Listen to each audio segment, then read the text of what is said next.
Welcome to my channel, Sella Buzz. Lee Marvin tells us about the 7 actors he hates the most. Lee Marvin was born on February 19, 1924 in New York City. Marvin grew up in a family that loved the military. His dad was a soldier in World War I, and his brother would also be a soldier. Growing up around military people taught him to be tough and no nonsense. This toughness would later make him famous in movies.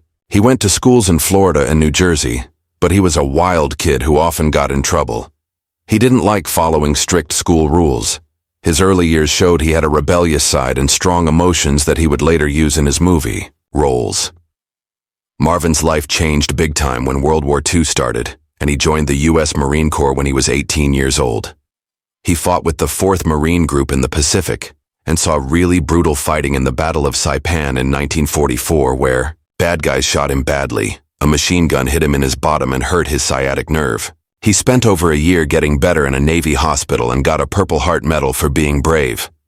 These war times left him hurt both in his body and in his heart, but it also made him really good at playing soldiers, bad guys, and tough men in movies. Unlike many actors who only pretended to be war heroes, Marvin actually lived through the scary parts of war. This gave his acting a real feeling that people watching could sense right away. After the war ended, Marvin worked lots of different jobs before he found himself working as a helper to a plumber at a community theater. Almost by accident, someone asked him to play a small part when another actor got sick. This experience made him interested in acting. People who helped him told him he should try it, so he started training in New York at the American Theater Wing. His unusual tallness, rough looks, and natural strong feelings made him stand out. Soon he moved from stage acting to movies and TV shows. Marvin's early Hollywood career was full of smaller roles where he played bad guys, villains, and soldiers. He was often in cowboy movies and war films. His big break came in the 1950s with strong smaller roles in movies like The Big Heat in 1953, where he played a scary gangster. In Bad Day at Black Rock in 1955, his scary presence made the movie more suspenseful. Throughout that decade, he became one of the most dependable bad guys in Hollywood. He brought toughness and scariness to every role he played. The 1960s marked when he changed from a supporting actor to a major star. Marvin got to be the main character in films that showed how good he was at different types of acting. In John Ford's The Man Who Shot Liberty Valance in 1962, he played the mean outlaw Liberty Valance opposite John Wayne and James Stewart. He created one of the most memorable bad guys in cowboy movie history. He also showed a funnier side in Cat Ballou in 1965, where he amazed audiences by playing 2 different characters. He played both the drunk gunfighter Kid Shalene and the bad guy Tim Strawn. His funny but touching performance won him the Academy Award for Best Actor. This made him one of Hollywood's most important actors. After this big win, Marvin became one of the most popular leading men of his time. He starred in The Dirty Dozen in 1967, a big war movie with lots of actors that became a huge hit at the box office. This movie is still one of his most famous films today. His powerful performance as Major John Reisman, who had to lead a group of prisoners on a dangerous mission, really connected with audiences. It also influenced later war and action movies for years to come. Other great films he made included Point Blank in 1967, a stylish crime thriller where he played a tough anti-hero who never gave up. He also made Paint Your Wagon in 1969, a musical where he surprised audiences by singing, even though he sang in a rough, off-key way. Even though he was successful, Marvin was known for being independent and not wanting to follow Hollywood's rules. He didn't like the fancy parts of being a celebrity. Instead, he preferred a private life of fishing, boating, and living outdoors.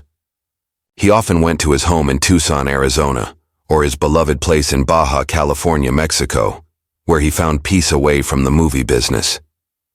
Marvin was also honest about his problems with drinking alcohol, which sometimes affected his personal and work life. In his later career, he kept appearing in films like Emperor of the North in 1973, The Klansman in 1974, Avalanche Express in 1979, and Gorky Park in 1983. Even as he got older, Marvin brought seriousness and toughness to his roles. He represented a type of manliness that seemed more and more rare in Hollywood as times changed. His last film was The Delta Force in 1986, where he acted alongside Chuck Norris. He played an experienced military leader in One Last Goodbye to his action hero character.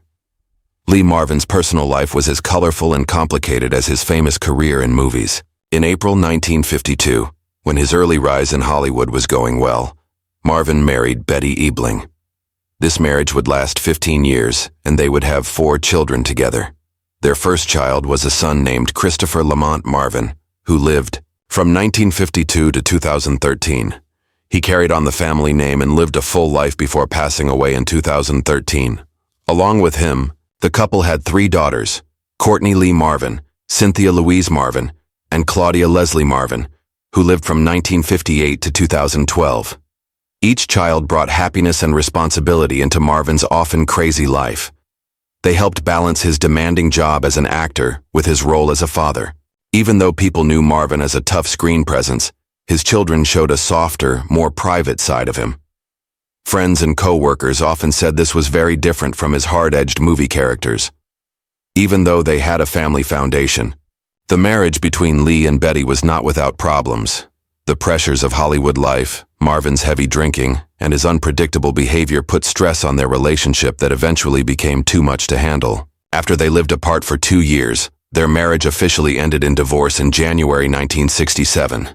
The breakup was painful not only for Marvin and Betty, but also for their children who grew up caught between the spotlight of Hollywood and the reality of family problems. Many years later in 2010, Betty shared her own side of their marriage in her honest memoir called Tales of a Hollywood Housewife, a memoir by the first Mrs. Lee Marvin. In the book, she told about her experiences as the wife of a rising film star. She explained both the glamour and the hardships of being married to a man whose career needed constant attention. Betty even claimed that Marvin had cheated during their marriage. She said he had an affair with famous actress Anne Bancroft. This revelation added another layer of mystery to the already complicated story of Marvin's personal life. After his divorce, Marvin's love life continued to get public attention, especially with his long-term and very public relationship with Michelle Triola. She became important not only to his personal story, but also to American legal history. Their relationship ended in one of the most famous palimony lawsuits of the 1970s. This case tested the rules about living together rights and made headlines across the country. However, after the chaos of that relationship, Marvin found some stability and comfort when he got back together with Pamela Feely, his childhood sweetheart. Getting back together was more than just starting their romance again. It was a return to familiarity, comfort, and the innocence of earlier days before fame had made his life complicated. The two married in 1970, and unlike Marvin's previous relationships, this marriage lasted. Pamela stayed by his side through the good and bad times of his later career. She was also with him during his declining health in the 1980s, staying with him until his death in 1987. After Marvin died, Pamela honored their relationship in her husband's memory by writing and publishing the memoir, Lee, a Romance in 1997. In the book, she shared not only private stories of their life together but also a deeply personal picture of the man behind the tough personality. While audiences knew Marvin as the rough-voiced anti-hero of films like The Dirty Dozen and Point Blank, Pamela showed a picture of a more vulnerable, loving, and deeply human person. Her book became both a love letter and a proof of the lasting bond that had brought them together again after so many years apart. She made sure that Lee Marvin's legacy was remembered not only in movie terms, but also in the more private world of love, friendship, and family.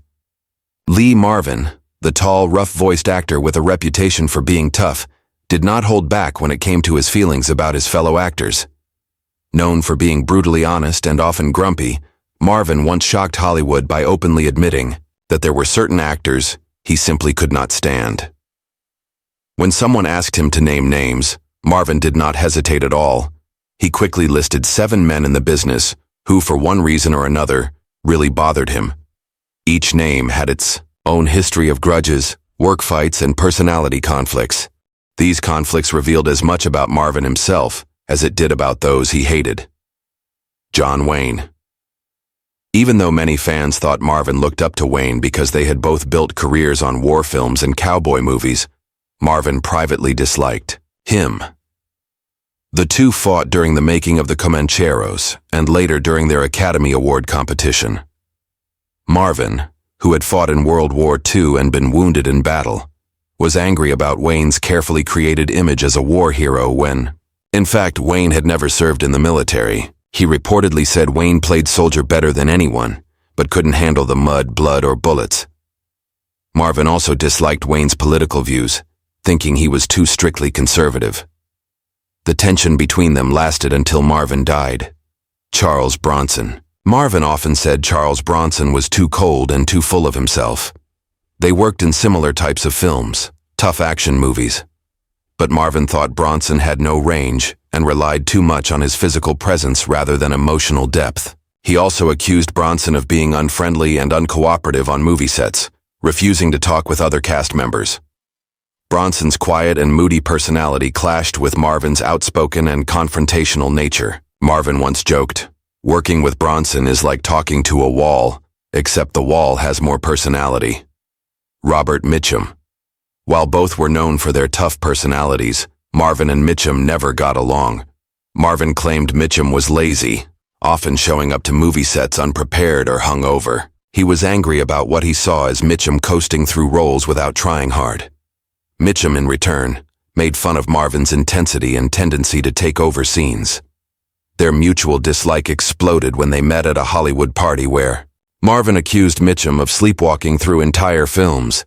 Mitchum shot back, "At least I don't scream my lines like I'm still in boot camp." Telly Savalas.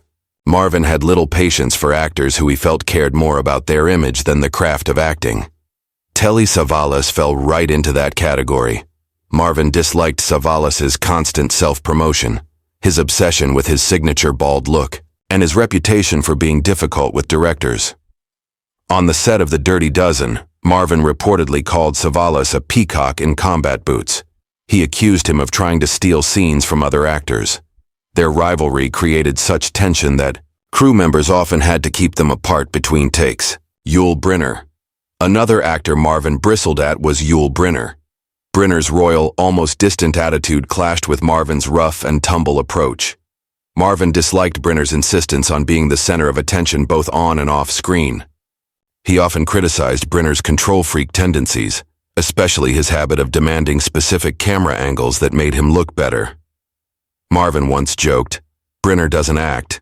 He just stands there waiting for the light to hit him right." Their hate for each other reached a peak when Marvin turned down a project after learning Brynner was attached to it. He said, "I'd rather drink battery acid than share a scene with him." Tony Curtis. Marvin hated Tony Curtis for what he saw as phoniness. To Marvin, Curtis represented everything fake about Hollywood: polished looks, charm, and fame without toughness. Curtis's flashy style and eagerness to play romantic leads clashed with Marvin's view of what real acting should be. Marvin was especially bitter about Curtis's ability to keep a pretty boy reputation. Meanwhile, Marvin, scarred from his wartime service, had to fight his way into tough guy roles. Tony Curtis wouldn't last 2 minutes in a bar fight, Marvin once said with disgust. Yet, he's treated like some kind of legend. Frank Sinatra. Perhaps the most surprising name on Marvin's list was Frank Sinatra. Though Sinatra was loved as Vars, both a singer and actor, Marvin considered him arrogant, temperamental, and disrespectful to cast and crew. Marvin, who had little tolerance for what he saw as unprofessionalism, took issue with Sinatra's tendency to show up late, leave early, and expect everyone to adjust around his schedule. Their clash on the set of The Dirty Dozen, Sinatra was originally attached before pulling out, left Marvin with nothing but hatred. He later described Sinatra as the kind of guy who thinks the world owes him applause just for walking into a room.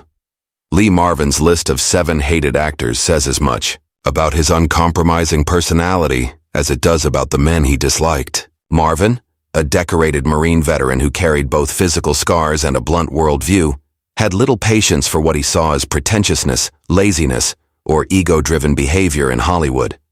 Whether his criticisms were fair or colored by his own gruff nature, Marvin never backed down from speaking his mind.